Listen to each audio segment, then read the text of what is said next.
Les Misérables. Volume 2. Cosette. Book 6. Le Petit piepus. By Victor Hugo.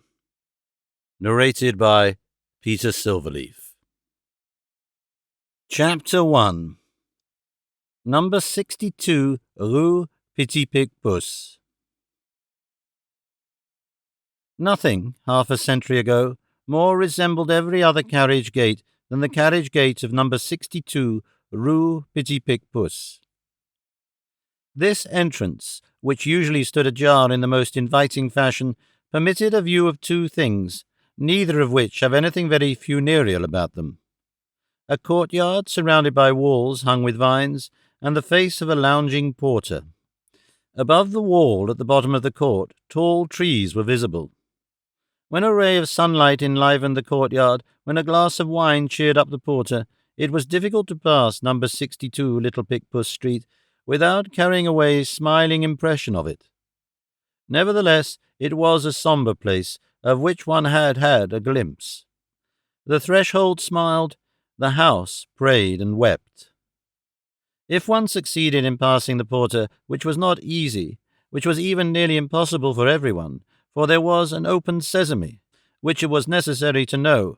If the porter once passed, one entered a little vestibule on the right, on which opened a staircase shut in between two walls and so narrow that only one person could ascend it at a time, if one did not allow oneself to be alarmed by a daubing of canary yellow with a dado of chocolate which clothed this staircase.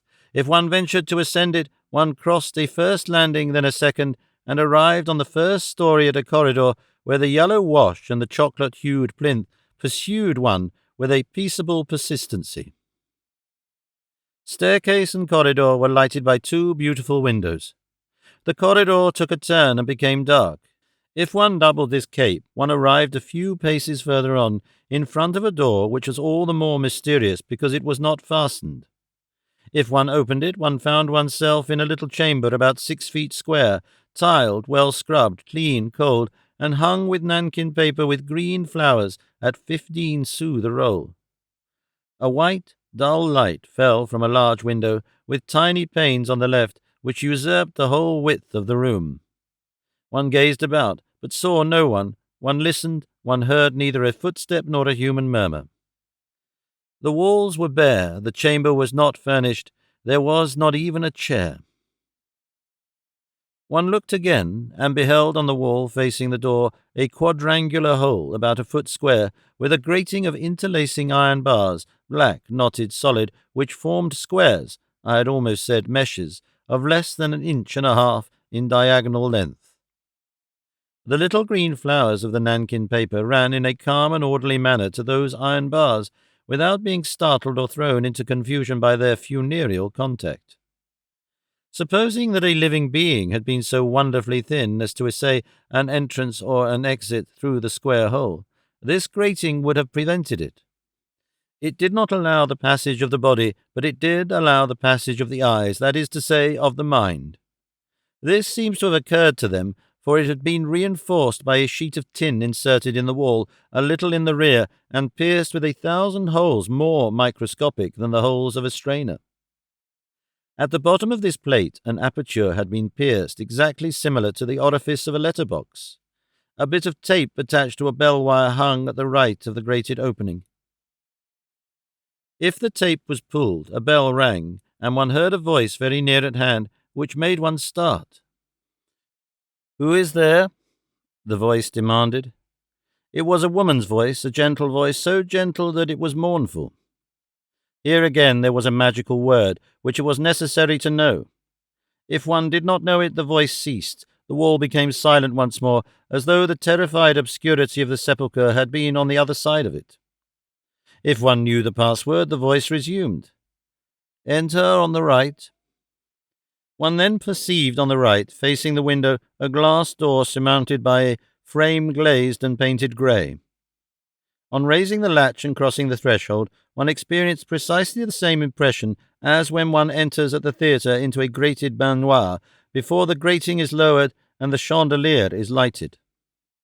One was, in fact, in a sort of theatre box, narrow, furnished with 2 old chairs, and a much frayed straw matting, sparely illuminated by the vague light from the glass door.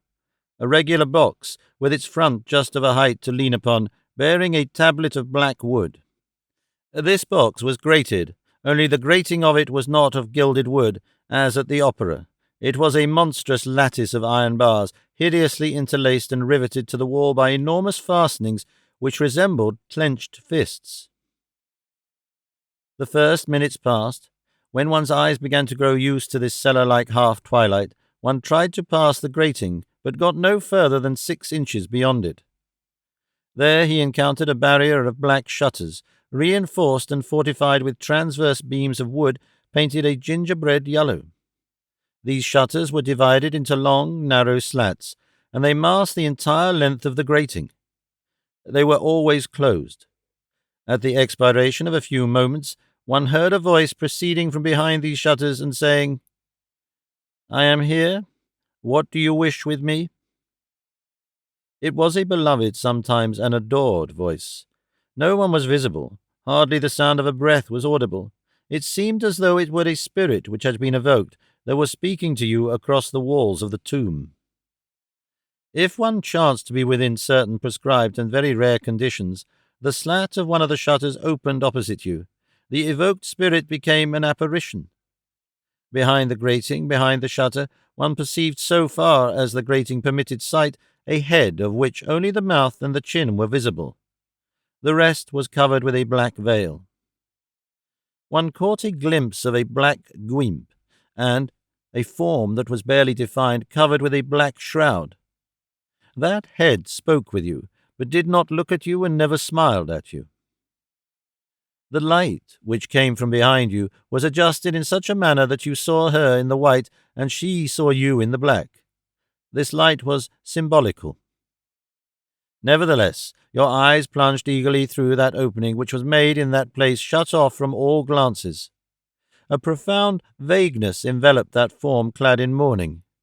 Your eyes searched that vagueness and sought to make out the surroundings of the apparition. At the expiration of a very short time, you discovered that you could see nothing. What you beheld was night, emptiness, shadows, a wintry mist mingled with a vapour from the tomb, a sort of terrible peace, a silence from which you could gather nothing, not even sighs, a gloom in which you could distinguish nothing, not even phantoms. What you beheld was the interior of a cloister. It was the interior of that severe and gloomy edifice which was called the convent of the Bernardines of the Perpetual Adoration. The box in which you stood was the parlour. The first voice which had addressed you was that of the portress, who always sat motionless and silent on the other side of the wall, near the square opening screened by the iron grating and the plate with its 1,000 holes as by a double visor. The obscurity which bathed the grated box arose from the fact that the parlour, which had a window on the side of the world, had none on the side of the convent. Profane eyes must see nothing of that sacred place. Nevertheless, there was something beyond that shadow. There was a light. There was life in the midst of that death. Although this was the most strictly walled of all convents, we shall endeavour to make our way into it, and to take the reader in, and to say, without transgressing the proper bounds, things which storytellers have never seen and have, therefore, never described.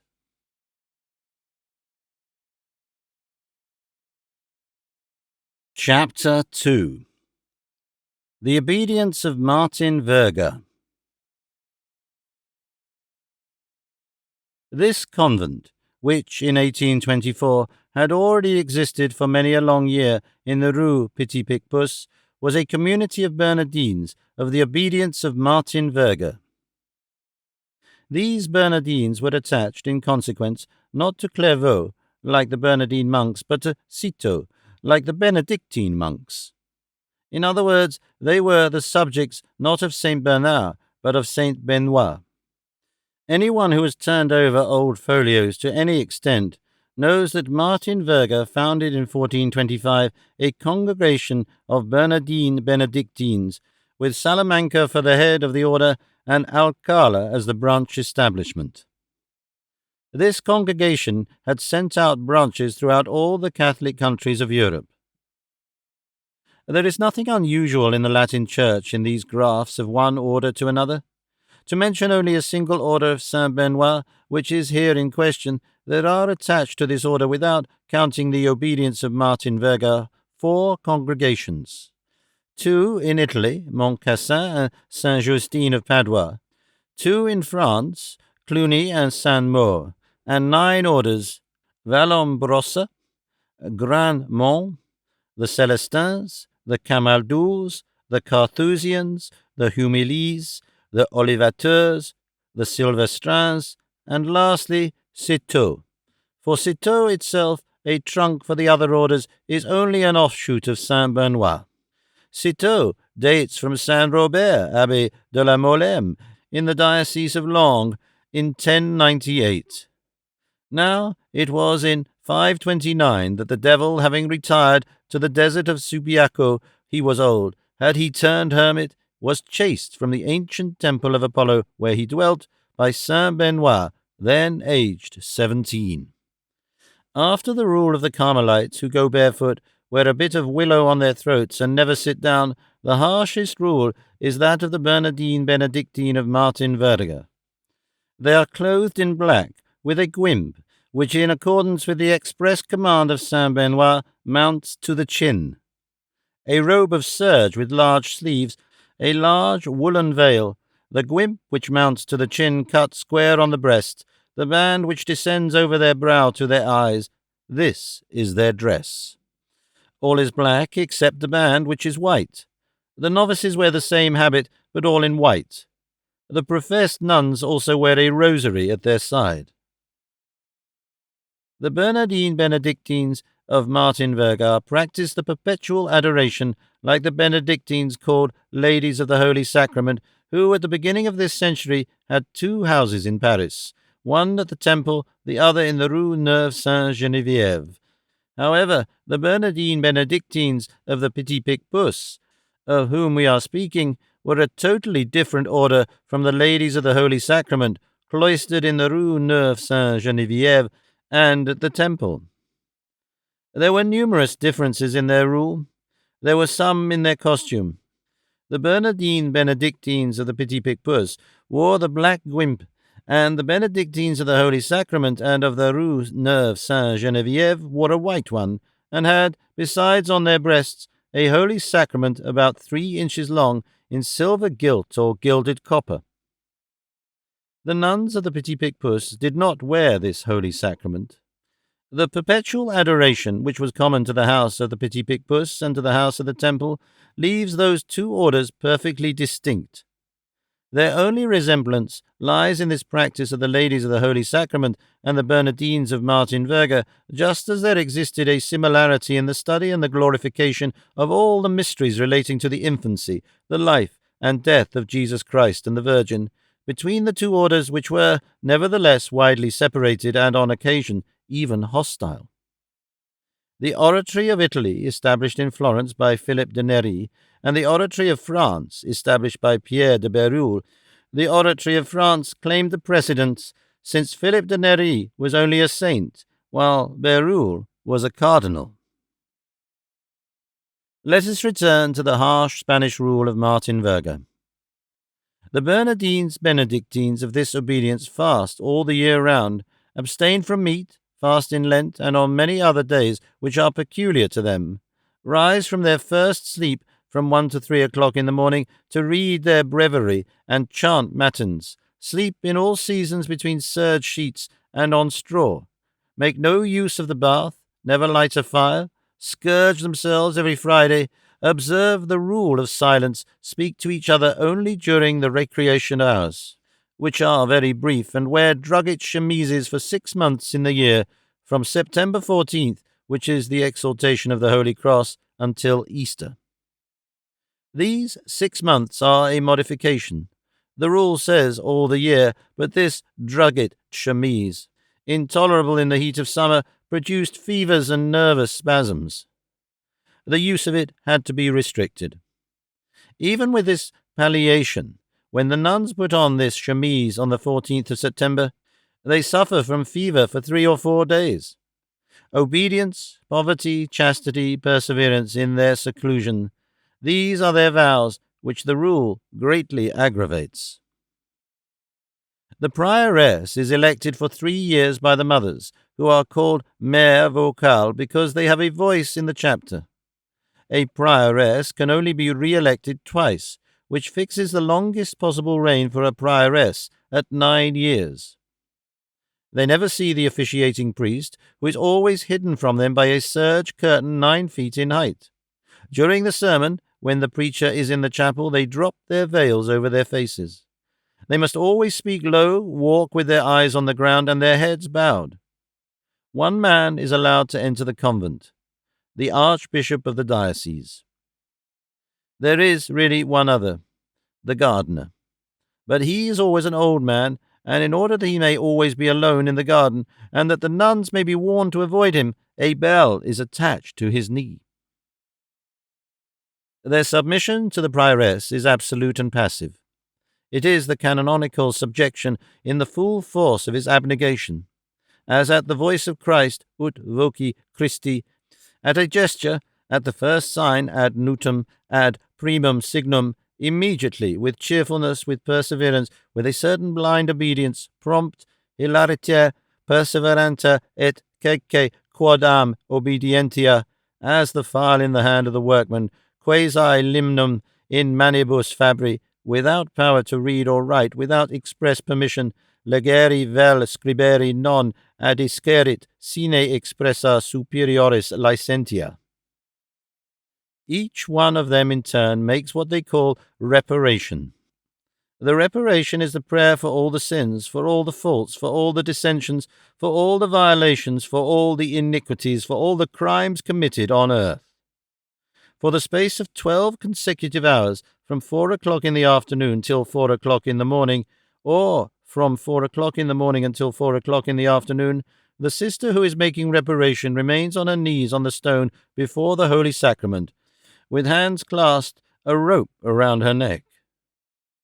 When her fatigue becomes unendurable, she prostrates herself flat on her face against the earth, with her arms outstretched in the form of a cross. This is her only relief. In this attitude, she prays for all the guilty in the universe. This is great to sublimity. As this act is performed in front of a post on which burns a candle, it is called without distinction to make reparation or to be at the post. The nuns even prefer, out of humility, this last expression, which contains an idea of torture and abasement.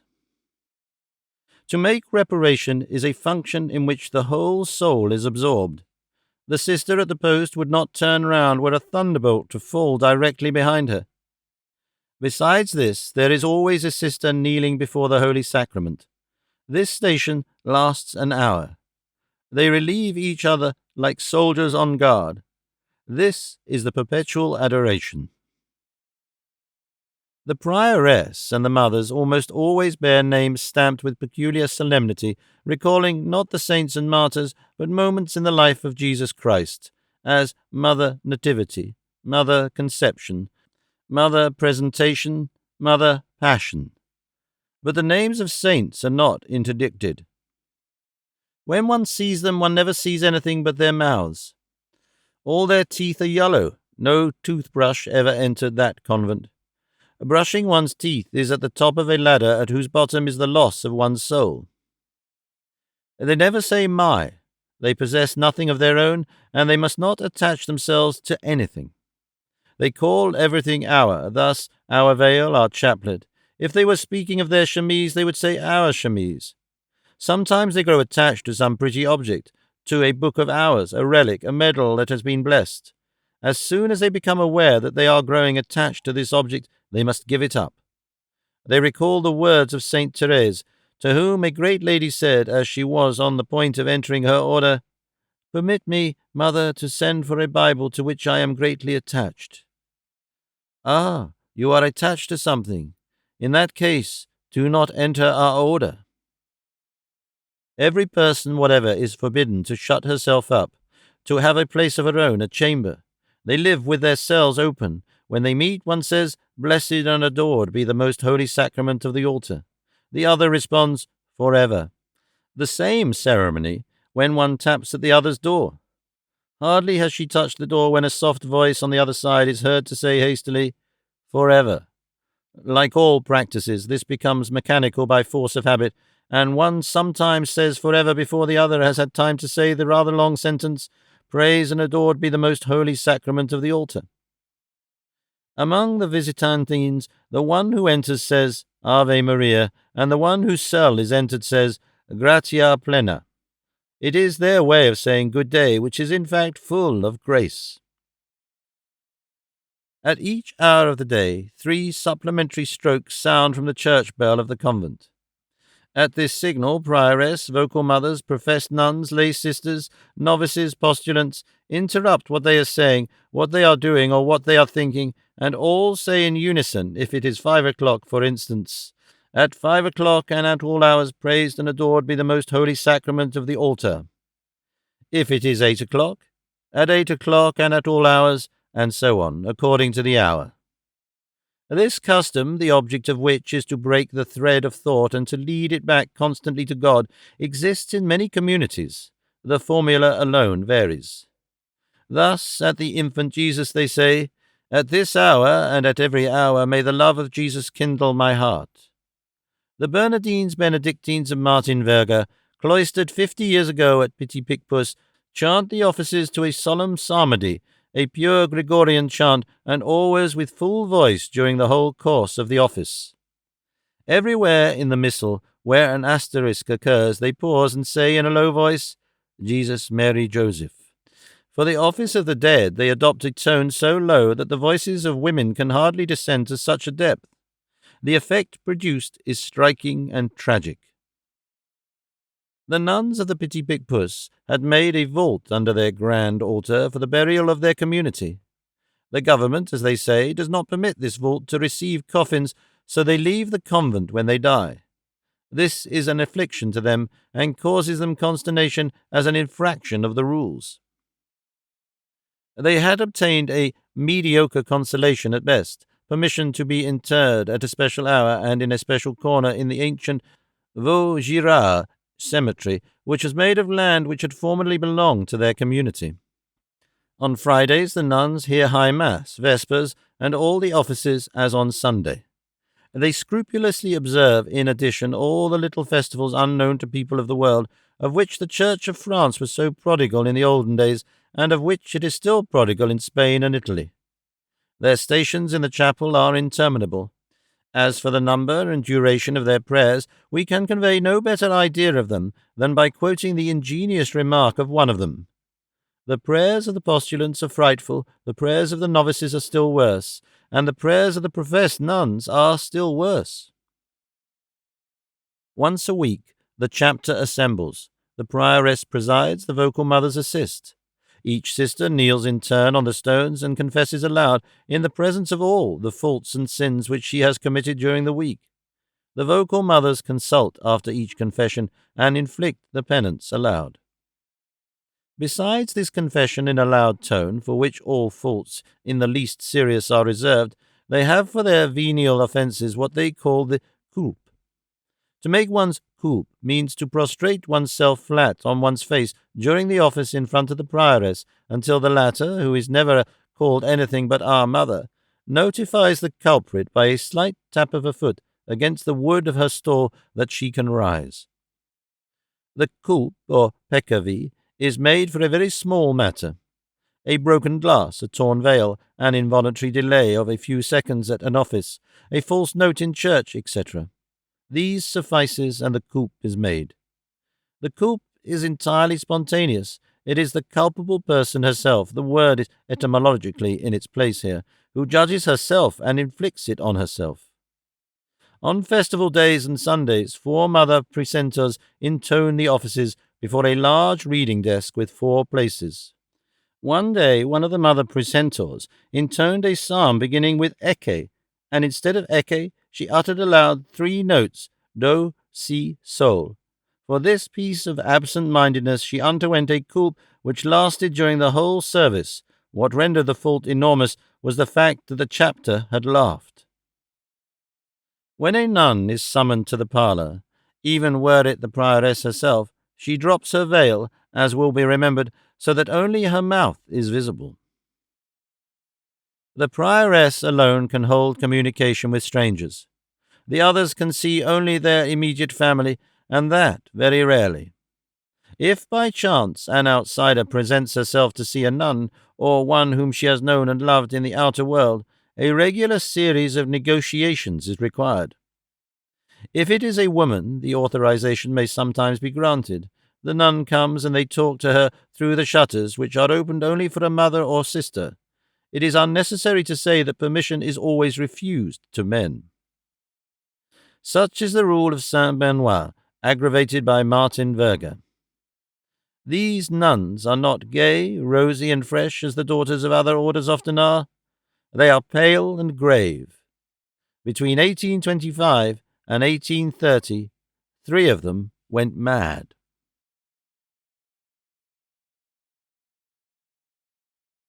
Chapter 3. Austerities. One is a postulant for 2 years at least, often for 4, a novice for 4.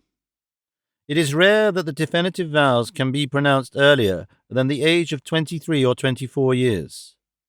The Bernardine Benedictines of Martin Verga do not admit widows to their order. In their cells they deliver themselves up to many unknown macerations, of which they must never speak. On the day when a novice makes her profession, she is dressed in her handsomest attire, she is crowned with white roses, her hair is brushed until it shines and curled. And then she prostrates herself, a great black veil is thrown over her, and the office for the dead is sung. And then the nuns separate into 2 files. One file passes close to her, saying in plaintive accents, "Our sister is dead," and the other file responds in a voice of ecstasy, "Our sister is alive in Jesus Christ." At the epoch when this story takes place, a boarding school was attached to the convent, a boarding school for young girls of noble and mostly wealthy families, among whom could be remarked Mademoiselle de Saint-Aulaire and de Bellissin, and an English girl bearing the illustrious Catholic name of Talbot.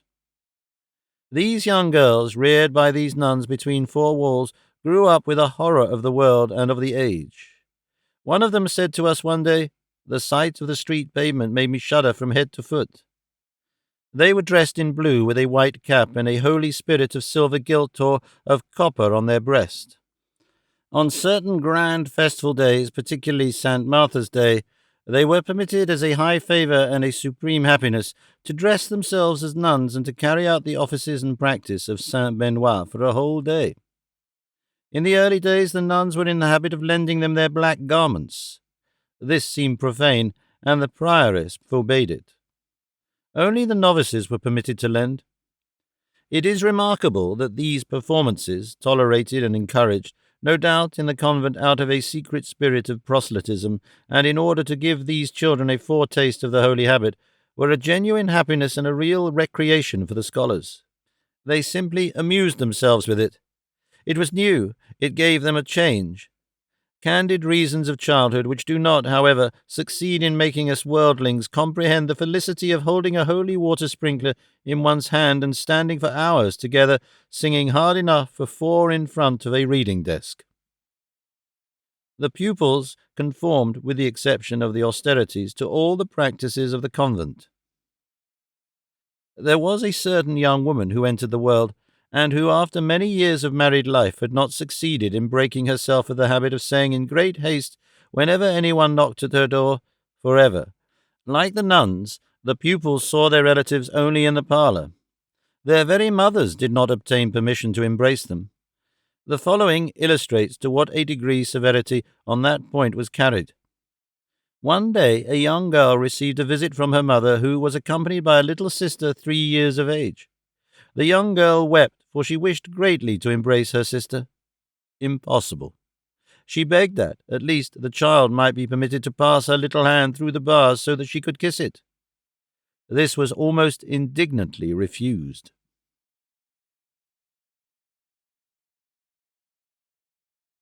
Chapter 4.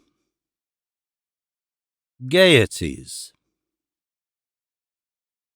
Nonetheless, these young girls filled this grave house with charming souvenirs. At certain hours, childhood sparkled in that cloister. The recreation hour struck. A door swung on its hinges. The birds said, "Good, here come the children." An eruption of youth inundated that garden, intersected with a cross like a shroud. Radiant faces, white foreheads, innocent eyes, full of merry light, all sorts of auroras were scattered about amid these shadows. After the psalmodies, the bells, the peals and knells and offices, the sound of these little girls burst forth on a sudden more sweetly than the noise of bees. The hive of joy was open, and each one brought her honey. They played, they called to each other, they formed into groups, they ran about. Pretty little white teeth chattered in the corners. The veils superintended the laughs from a distance. Shades kept watch of the sunbeams, but what mattered it? Still they beamed and laughed. Those 4 lugubrious walls had their moment of dazzling brilliancy.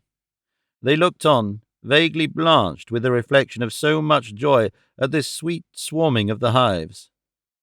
It was like a shower of roses falling athwart this house of mourning. The young girls frolicked beneath the eyes of the nuns. The gaze of impeccability does not embarrass innocence.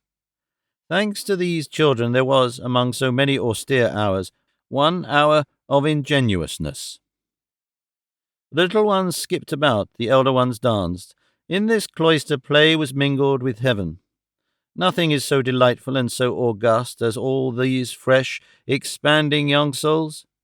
Homer would have come thither to laugh with Perrault, and there was in that black garden youth, health, noise, cries, giddiness, pleasure, happiness, enough to smooth out the wrinkles of all their ancestresses, those of the epic as well as those of the fairy tale, those of the throne as well as those of the thatched cottage, from Hecuba to la Mer Grande.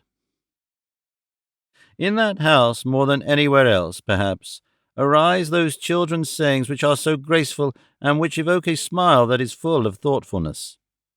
It was between those 4 gloomy walls that a child of 5 years exclaimed one day, "Mother, one of the big girls has just told me that I have only 9 years and 10 months longer to remain here. What happiness!" It was here, too, that this memorable dialogue took place. A vocal mother: "Why are you weeping, my child?" The child, age 6. "I told Alex that I knew my French history. She says that I do not know it, but I do." Alex, the big girl, age 9. "No, she does not know it." The mother: "How is that, my child?" Alex: "She told me to open the book at random and to ask her any question in the book, and she would answer it." "Well, she did not answer it." "Let us see about it. What did you ask her?" "I opened the book at random, as she proposed, and I put the first question that I came across." "And what was the question?" "It was, what happened after that?" It was there that the profound remark was made, anent a rather greedy paroquet which belonged to a lady boarder. "How well bred! It eats the top of the slice of bread and butter just like a person." It was on one of the flagstones of this cloister that there was once picked up a confession which had been written out in advance in order that she might not forget it, by a sinner of 7 years. "Father, I accuse myself of having been avaricious. Father, I accuse myself of having been an adulteress. Father, I accuse myself of having raised my eyes to the gentleman." It was on one of the turf benches of this garden that a rosy mouth 6 years of age improvised the following tale, which was listened to by blue eyes aged 4 and 5 years. There were 3 little cocks who owned a country where there were a great many flowers. They plucked the flowers and put them in their pockets. After that they plucked the leaves and put them in their playthings. There was a wolf in that country. There was a great deal of forest, and the wolf was in the forest, and he ate the little cocks. And this other poem. There came a blow with a stick. It was Punchinello who bestowed it on the cat. It was not good for her. It hurt her. Then a lady put Punchinello in prison. It was there that a little abandoned girl, a foundling whom the convent was bringing up out of charity, uttered this sweet and heartbreaking saying. She heard the others talking of their mothers, and she murmured in her corner, "As for me, my mother was not there when I was born." There was a stout portress who could always be seen hurrying through the corridors with a bunch of keys and whose name was Sister Agatha. The big girls, those over 10 years of age, called her Agathocles. The refectory, a large apartment of an oblong square form, which received no light except through a vaulted cloister on a level with the garden, was dark and damp and, as the children say, full of beasts. All the places round about furnished their contingent of insects. Each of its four corners had received, in the language of the pupils, a special and expressive name. There was Spider Corner, Caterpillar Corner, Woodlouse Corner, and Cricket Corner. Cricket Corner was near the kitchen and was highly esteemed. It was not so cold there as elsewhere. From the refectory names had passed to the boarding school, and there served, as in the old college Mazarin, to distinguish four nations. Every pupil belonged to one of these four nations according to the corner of the refectory in which she sat at meals. One day Monseigneur the Archbishop, while making his pastoral visit, saw a pretty little rosy girl with beautiful golden hair enter the classroom through which she was passing. He inquired of another pupil, a charming brunette with rosy cheeks, who stood near him, "Who is that?" "She is Spider, Monseigneur." "Bah, and that one yonder?" "She is Cricket." "And that one?" "She is Caterpillar." "Really? And yourself?" "I am Woodlouse, Monseigneur." Every house of this sort has its own peculiarities. At the beginning of this century, Écouen was one of those strict and graceful places where young girls pass their childhood in a shadow that is almost august. At Écouen, in order to take rank in the procession of the Holy Sacrament, a distinction was made between virgins and florists. There were also the dais and the censors, the first who held the cords of the dais and the others who carried incense before the Holy Sacrament. The flowers belonged by right to the florists. 4 virgins walked in advance. On the morning of that great day, it was no rare thing to hear the question put in the dormitory, "Who is a virgin?" Madame Campan used to quote this saying of a little one of 7 years to a big girl of 16 who took the head of the procession, while she, the little one, remained at the rear. "You are a virgin, but I am not."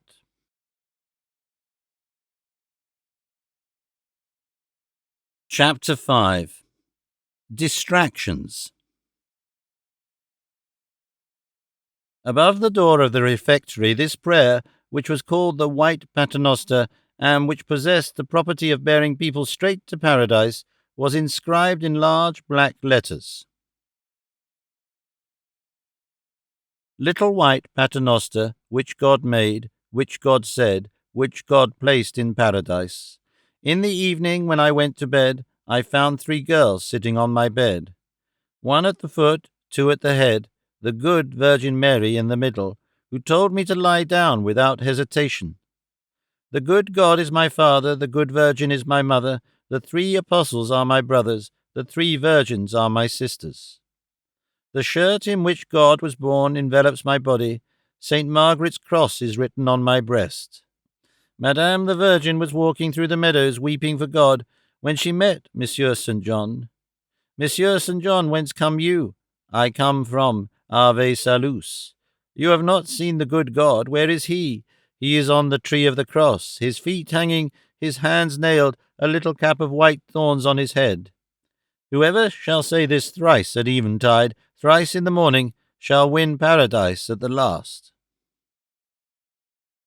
In 1827 this characteristic horizon had disappeared from the wall under a triple coating of daubing paint. At the present time it is finally disappearing from the memories of several who were young girls then, and who are old women now. A large crucifix fastened to the wall completed the decoration of this refectory, whose only door, as we think we have mentioned, opened on the garden. 2 narrow tables, each flanked by 2 wooden benches, formed 2 long parallel lines from one end to the other of the refectory. The walls were white, the tables were black. These 2 mourning colours constitute the only variety in convents. The meals were plain and the food of the children themselves severe. A single dish of meat and vegetables combined, or salt fish, such was their luxury. This meagre fare, which was reserved for the pupils alone, was nevertheless an exception. The children ate in silence, under the eye of the mother whose turn it was, who, if a fly took a notion to fly or to hum against the rule, opened and shut a wooden book from time to time. This silence was seasoned with the lives of the saints, read aloud from a little pulpit with a desk, which was situated at the foot of the crucifix. The reader was one of the big girls in weekly turn. At regular distances on the bare tables there were large, varnished bowls in which the pupils washed their own silver cups and knives and forks, and into which they sometimes threw some scrap of tough meat or spoiled fish. This was punished. These bowls were called ronds d'eau. The child who broke the silence made a cross with her tongue. Where? On the ground. She licked the pavement. The dust, that end of all joys, was charged with the chastisement of those poor little rose leaves which had been guilty of chirping. There was in the convent a book which has never been printed except as a unique copy, and which it is forbidden to read.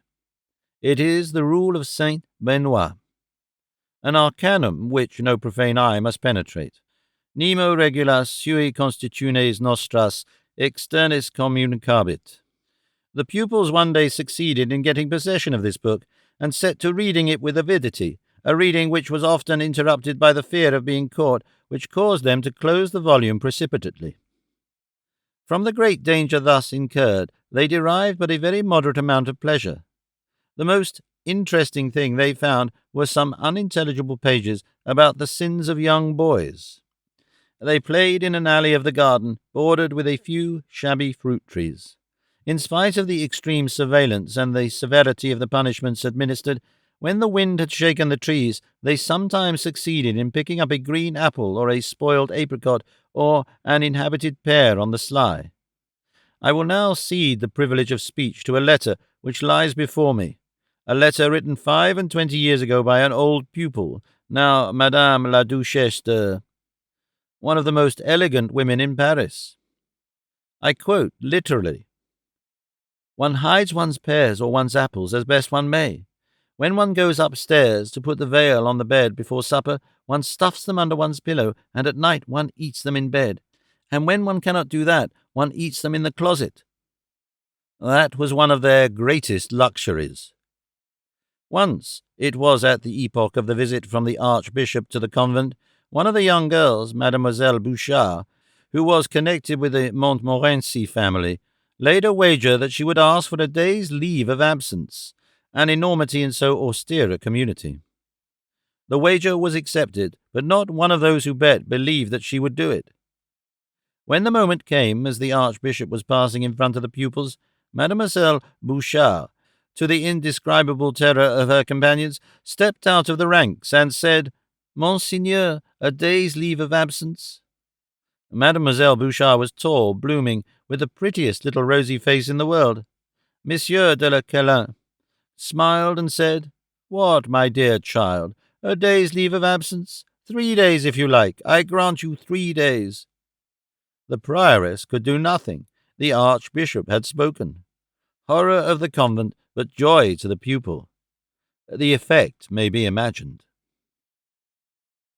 This stern cloister was not so well walled off, however, but that the life of the passions of the outside world, drama, and even romance, did not make their way in.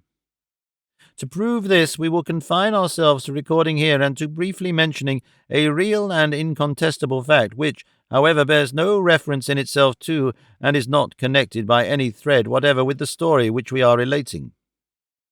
We mention the fact for the sake of completing the physiognomy of the convent in the reader's mind. About this time there was in the convent a mysterious person who was not a nun, who was treated with great respect, and who was addressed as Madame Albertine.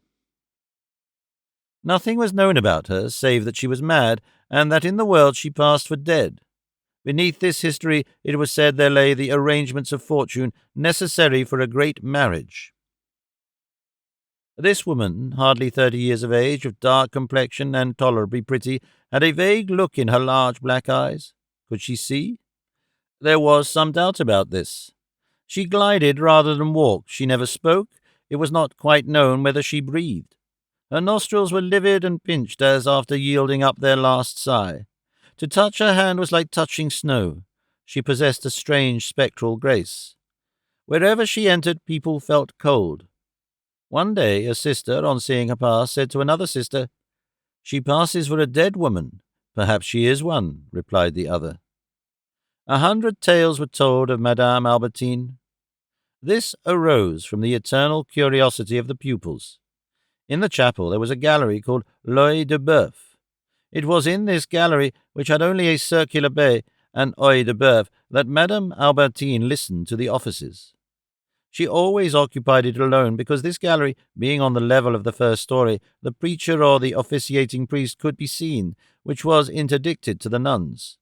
One day, the pulpit was occupied by a young priest of high rank, Monsieur le Duc de Rohan, peer of France, officer of the Red Musketeers in 1815 when he was Prince de Leon, and who died afterward in 1830 as Cardinal and Archbishop of Besançon. It was the first time that Monsieur de Rohan had preached at the Petit piepus convent. Madame Albertine usually preserved perfect calmness and complete immobility during the sermons and services. That day, as soon as she caught sight of Monsieur de Rohan, she half rose and said in a loud voice, amid the silence of the chapel, "Ah, Auguste!" The whole community turned their heads in amazement. The preacher raised his eyes, but Madame Albertine had relapsed into her immobility. A breath from the outer world, a flash of life, had passed for an instant across that cold and lifeless face, and had then vanished, and the mad woman had become a corpse again. Those 2 words, however, had set every one in the convent who had the privilege of speech to chattering. How many things were contained in that "Ah, Auguste"? What revelations! Monsieur de Rohan's name really was Auguste. It was evident that Madame Albertine belonged to the very highest society, since she knew Monsieur de Rohan, and that her own rank there was of the highest, since she spoke thus familiarly of so great a lord, and that there existed between them some connection, of relationship perhaps, but a very close one in any case, since she knew his pet name. 2 very severe duchesses, Mesdames de Choiseul and de Saran, often visited the community, whither they penetrated, no doubt, in virtue of the privilege magnates Molière, and caused great consternation in the boarding school. When these 2 old ladies passed by, all the poor young girls trembled and dropped their eyes. Moreover, Monsieur de Rohan, quite unknown to himself, was an object of attention to the schoolgirls. At that epoch he had just been made, while waiting for the episcopate, Vicar General of the Archbishop of Paris. It was one of his habits to come tolerably often to celebrate the offices in the chapel of the nuns of the Petit piepus. Not one of the young recluses could see him, because of the serge curtain, but he had a sweet and rather shrill voice, which they had come to know and to distinguish. He had been a mousquetaire, and then he was said to be very coquettish, and his handsome brown hair was very well dressed in a roll around his head, and that he had a broad girdle of magnificent moire, and that his black cassock was of the most elegant cut in the world. He held a great place in all these imaginations of 16 years. Not a sound from without made its way into the convent, but there was one year when the sound of a flute penetrated thither. This was an event, and the girls who were at school there at the time still recall it. It was a flute which was played in the neighbourhood. This flute always played the same air, an air which is very far away nowadays. My Zetulbe, come reign o'er my soul. And it was heard 2 or 3 times a day. The young girls passed hours in listening to it. The vocal mothers were upset by it. Brains were busy. Punishments descended in showers. This lasted for several months. The girls were all more or less in love with the unknown musician. Each one dreamed that she was Zetulbe. The sound of the flute proceeded from the direction of the Rue de Warmur, and they would have given anything, compromised everything, attempted anything for the sake of seeing, of catching a glance, if only for a second, of the young man who played that flute so deliciously, and who, no doubt, played on all these souls at the same time. There were some who made their escape by a back door and ascended to the third story on the Rue Droit-Mur side in order to attempt to catch a glimpse through the gaps. Impossible. One even went so far as to thrust her arm through the grating and to wave her white handkerchief. Two were still bolder. They found means to climb on a roof and risk their lives there, and succeeded at last in seeing the young man. He was an old émigré gentleman, blind and penniless, who was playing his flute in his attic in order to pass the time.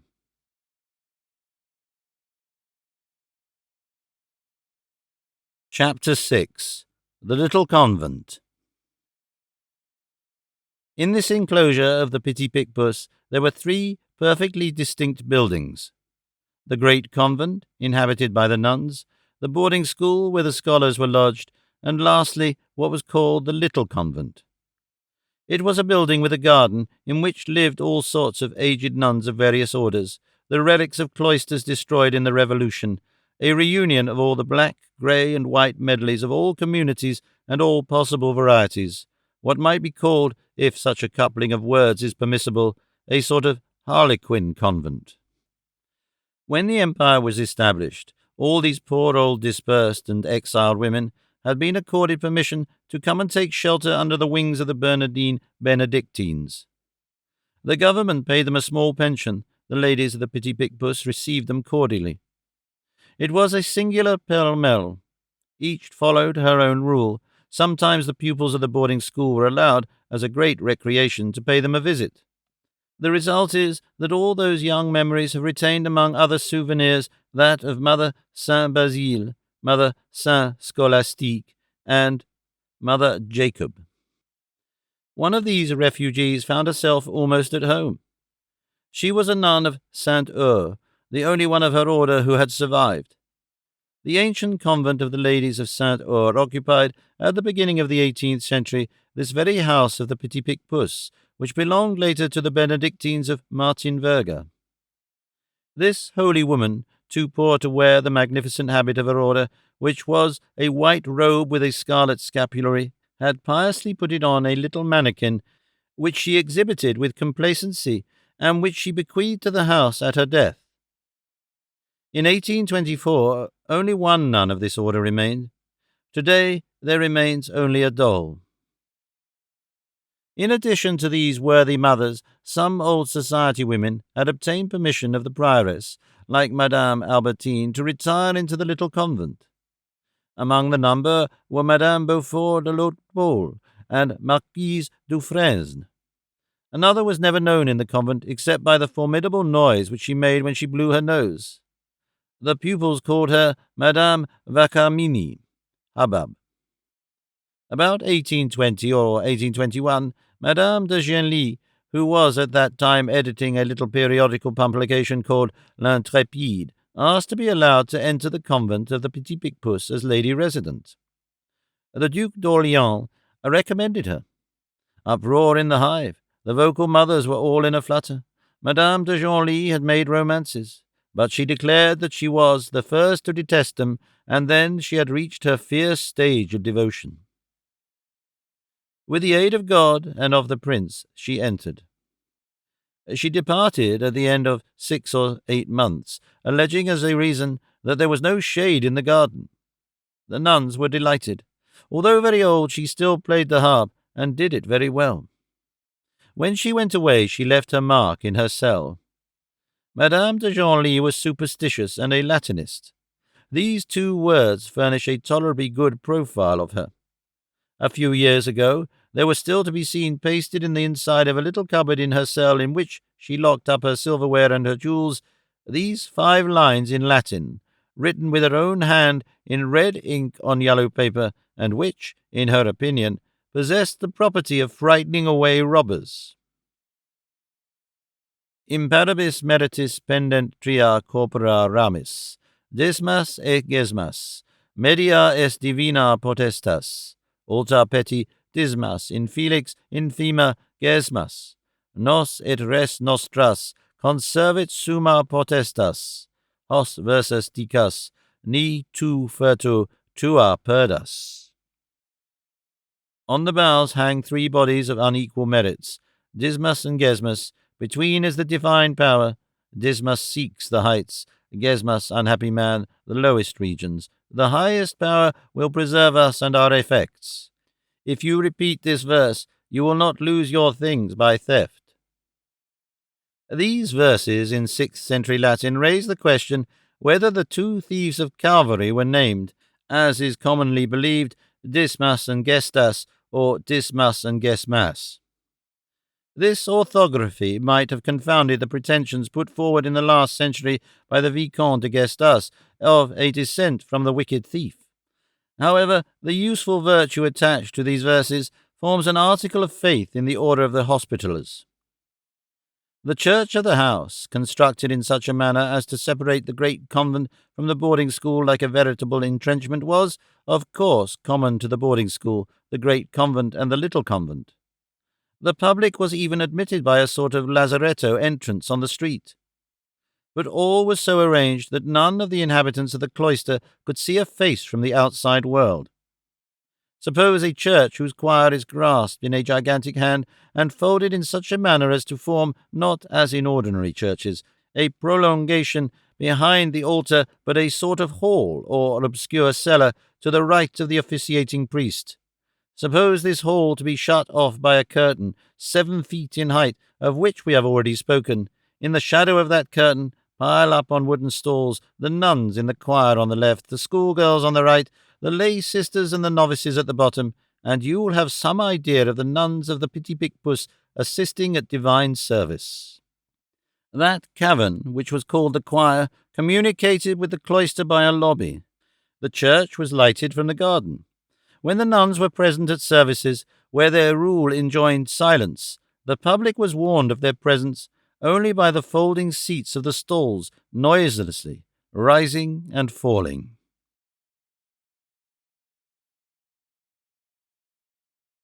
Chapter 7. Some silhouettes of this darkness.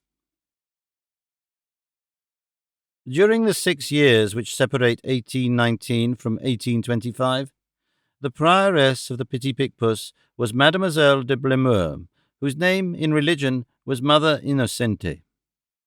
She came of the family of Marguerite de Blemeur, author of Lives of the Saints of the Order of Saint-Benoît. She had been re-elected. She was a woman about 60 years of age, short, thick, singing like a crackpot, says the letter which we have already quoted, an excellent woman, moreover, and the only merry one in the whole convent, and for that reason adored. She was learned, erudite, wise, competent, curiously proficient in history, crammed with Latin, stuffed with Greek, full of Hebrew, and more of a Benedictine monk than a Benedictine nun. The sub-prioress was an old Spanish nun, Mother Sinière, who was almost blind. The most esteemed among the local mothers were Mother Sainte Honorine, the treasurer, Mother Sainte Gertrude, the chief mistress of the novices, Mother Sainte Inge, the assistant mistress, Mother Annonciation, the sacristan, Mother Saint Augustine, the nurse, the only one in the convent who was malicious, then Mother Sainte Mechtilde, Mademoiselle Gauvin, very young and with a beautiful voice, Mother des Inges, Mademoiselle Drouet, who had been in the convent of the Fille-Dieu, and in the convent du Trésor, between Guizot and Magny, Mother Saint-Joseph, Mademoiselle de Coludo, Mother Sainte-Adelaide, Mademoiselle d'Auvigny, Mother Misérables, Mademoiselle de Cifuentes, who could not resist austerities, Mother Compassion, Mademoiselle de la Militière, received at the age of 60 in defiance of the rule and very wealthy, Mother Providence, Mademoiselle de Laudinière, Mother Présentation, Mademoiselle de Singuenza, who was prioress in 1847, and finally Mother Saint-Céline, sister of the sculptor Serracchi, who went mad. Mother Saint-Chantal, Mademoiselle de Suzon, who went mad. There were also among the prettiest of them a charming girl of 23, who was from the Ile de Bourbon, a descendant of the Chevalier Rose, whose name had been Mademoiselle Rose, and who was called Mother Assumption. Mother Sainte Mechtilde, entrusted with the singing and the choir, was fond of making use of the pupils in this quarter. She usually took a complete scale of them, that is to say, 7 from 10 to 16 years of age inclusive, of assorted voices and sizes, whom she made sing standing, drawn up in a line side by side, according to age, from the smallest to the largest. This presented to the eye something in the nature of a reed pipe of young girls, a sort of living panpipe made of angels. Those of the lay sisters whom the scholars loved most were Sister Euphrasie, Sister Sainte Marguerite, Sister Sainte Marthe, who was in her dotage, and Sister Saint Michel, whose long nose made them laugh. All these women were gentle with the children. The nuns were severe only towards themselves. No fire was lighted except in the school, and the food was choice compared to that in the convent. Moreover, they lavished 1,000 cares on their scholars. Only when a child passed near a nun and addressed her, the nun never replied. This rule of silence had had this effect, that throughout the whole convent speech had been withdrawn from human creatures and bestowed on inanimate objects. Now it was the church bell which spoke, now it was the gardener's bell. A very sonorous bell placed beside the portress, and which was audible throughout the house, indicated by its varied peals, which formed a sort of acoustic telegraph, all the actions of material life which were to be performed, and summoned to the parlour, in case of need, such or such an inhabitant of the house. Each person and each thing had its own peal. The prioress had 1 and 1, the sub-prioress 1 and 2. 6-5 announced lessons, so that the pupils never said to go to lessons, but to go to 6-5. 4-4 was Madame de Genlis's signal. It was very often heard. C'est le diable à 4. It's the very deuce, said the uncharitable. 10 strokes announced a great event. It was the opening of the door of seclusion, a frightful sheet of iron bristling with bolts, which only turned on its hinges in the presence of the archbishop. With the exception of the archbishop and the gardener, no man entered the convent, as we have already said. The schoolgirls saw 2 others, one the chaplain, the Abbé Bains, old and ugly, whom they were permitted to contemplate in the choir through a grating, the other the drawing-master, Monsieur Anicio, whom the letter of which we have perused a few lines calls Monsieur Anquio, and describes as a frightful old hunchback. It will be seen that all these men were carefully chosen. Such was this curious house.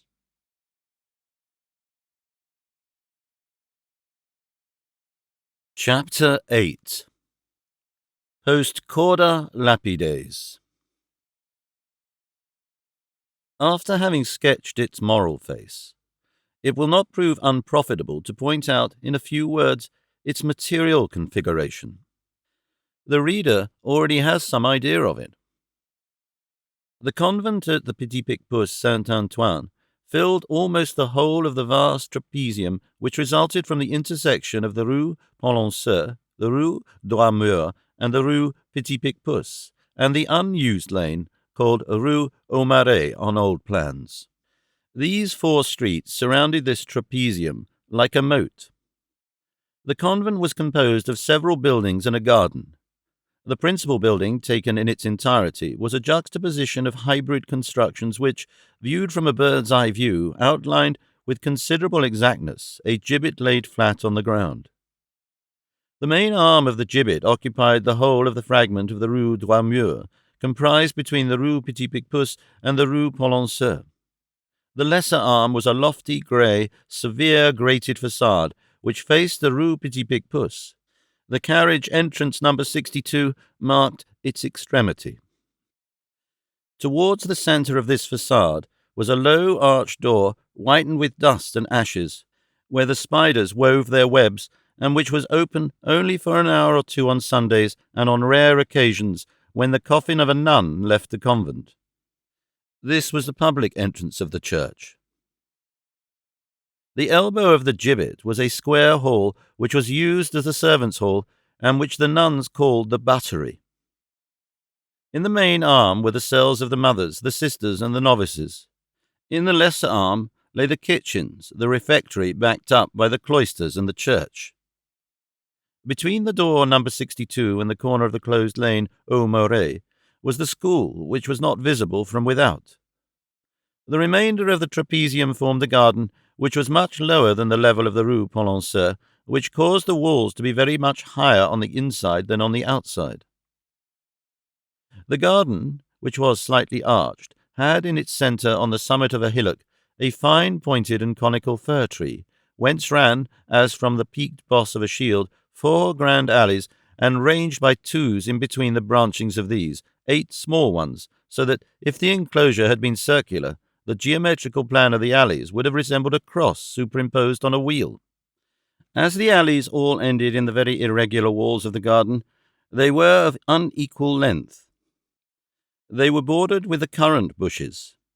At the bottom, an alley of tall poplars ran from the ruins of the old convent, which was at the angle of the Rue Droit-Mur, to the house of the little convent, which was at the angle of the Aumarais lane. In front of the little convent, what was called the little garden.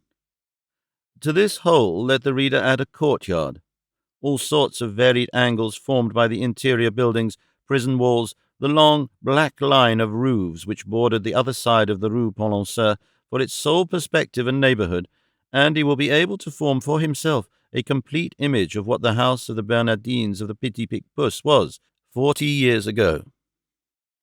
This holy house had been built on the precise site of a famous tennis ground of the 14th to 16th century, which was called the tennis ground of the 11,000 devils.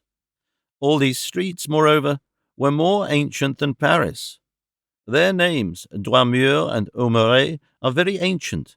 The streets which bear them are very much more ancient still. Aumarais Lane was called Magou Lane. The Rue Droit-Mur was called the Rue des Églantiers, for God opened flowers before man cut stones.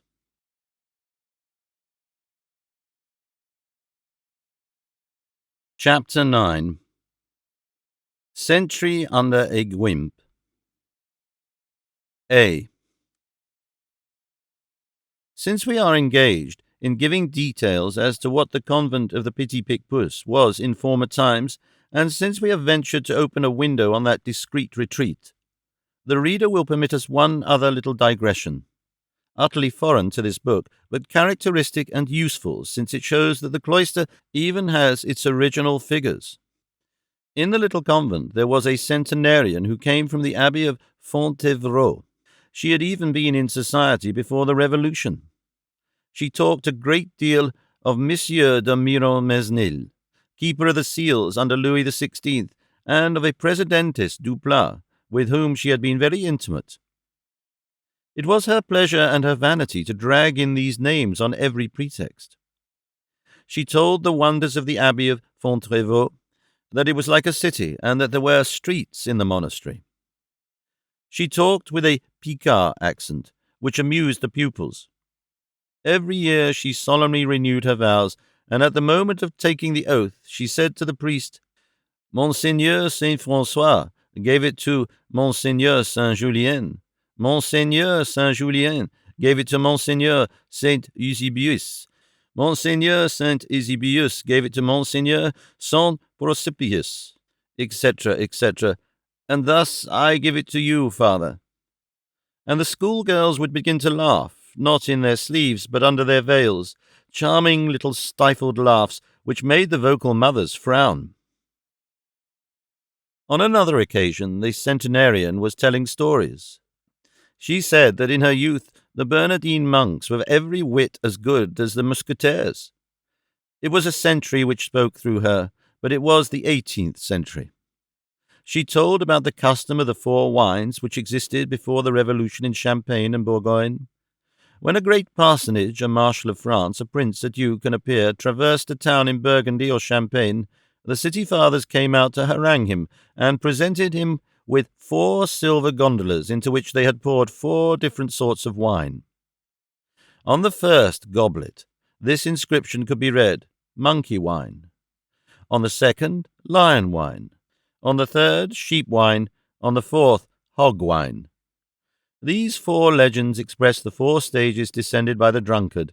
The first, intoxication, which enlivens. The second, that which irritates. The third, that which dulls. And the fourth, that which brutalizes. In a cupboard under lock and key she kept a mysterious object of which she thought a great deal. The rule of Fontevraud did not forbid this. She would not show this object to anyone. She shut herself up, which her rule allowed her to do, and hid herself every time that she desired to contemplate it. If she heard a footstep in the corridor, she closed the cupboard again as hastily as it was possible with her aged hands. As soon as it was mentioned to her, she became silent, she who was so fond of talking. The most curious were baffled by her silence, and the most tenacious by her obstinacy.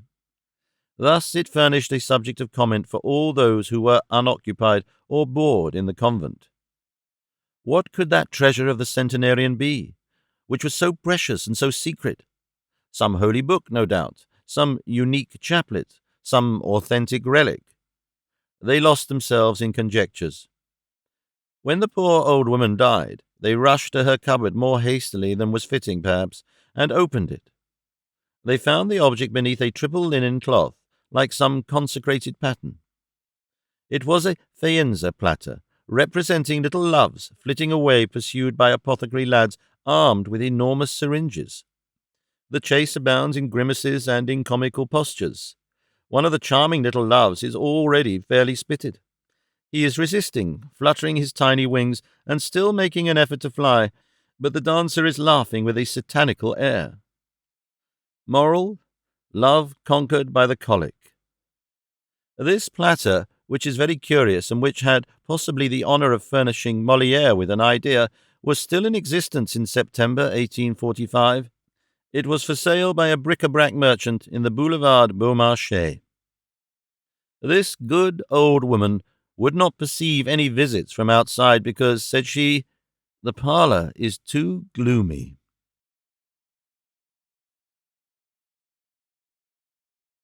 Chapter 10. Origin of the Perpetual Adoration. However, this almost sepulchral parlour, of which we have sought to convey an idea, is a purely local trait which is not reproduced with the same severity in other convents.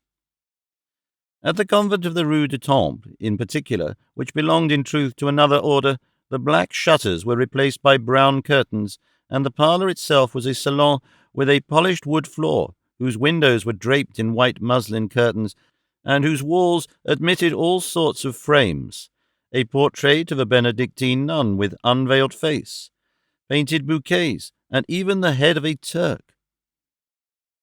It is in that garden of the Temple convent that stood that famous chestnut tree, which was renowned as the finest and the largest in France, and which bore the reputation among the good people of the 18th century of being the father of all the chestnut trees of the realm. As we have said, this convent of the Temple was occupied by Benedictines of the Perpetual Adoration, Benedictines quite different from those who depended on Citeaux. This order of the Perpetual Adoration is not very ancient and does not go back more than 200 years. In 1649, the Holy Sacrament was profaned on two occasions a few days apart in two churches in Paris, at Saint-Sulpice and at Saint-Jean-en-Grève, a rare and frightful sacrilege which set the whole town in an uproar. Monsieur the Prior and Vicar General of Saint-Germain-des-Prés ordered a solemn procession of all his clergy in which the Pope's nuncio officiated. But this expiation did not satisfy two sainted women, Madame Courtin, Marquise de Bouc, and the Comtesse de Chateauvieux.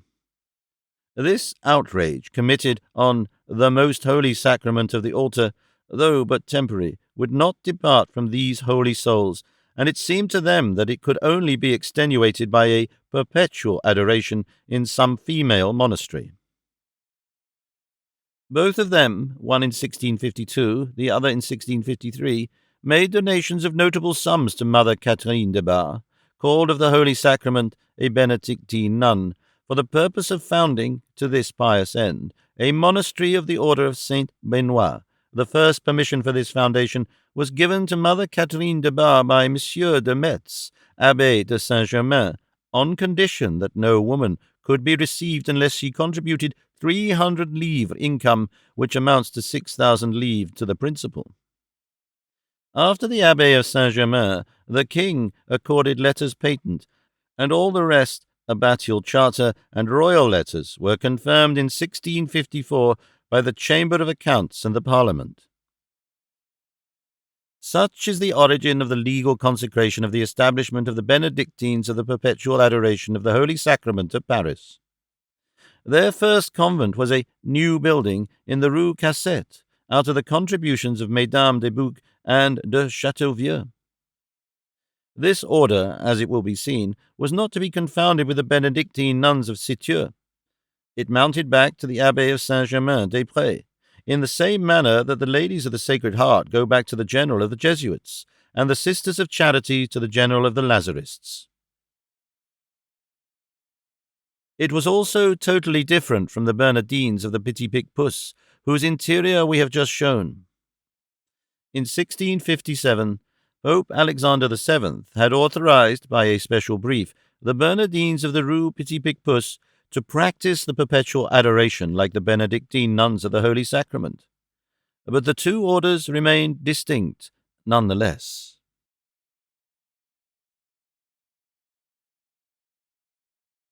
Chapter 11.